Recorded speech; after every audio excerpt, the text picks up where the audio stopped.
నిజంగా ఒక్కొక్కసారి నిజంగా ఏదైనా కూడా మనము మనస్ఫూర్తిగా ఏ పని చేసినా కూడా అది ముందుకు పోతుంది, అనుకున్నది నెరవేరుతుందని మాట్లాడుకుంటాం జనరల్గా.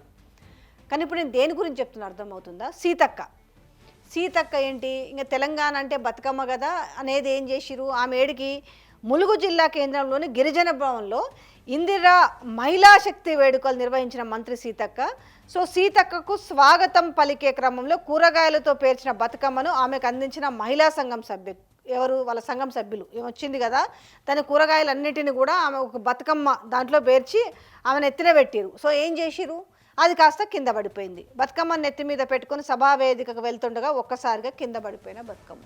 అంటే దీని ఏదో లాగి పెద్దది చేస్తున్న అంశం కాదు. దాని మీద అంటే మన బతుకమ్మ జనరల్గా మనం బతుకమ్మ కానీ బోనాలు కానీ ఏది చేసినా కూడా చాలా పవిత్రంగా నిష్ఠతోటి మనస్ఫూర్తిగా ఆ అమ్మవారిని కొలుచుకొనేసి జనరల్గా బోనాన్ని ఎత్తుకోవడమైనా బతుకమ్మని ఎత్తుకోవడమైనా అది అలాగే చేస్తారు.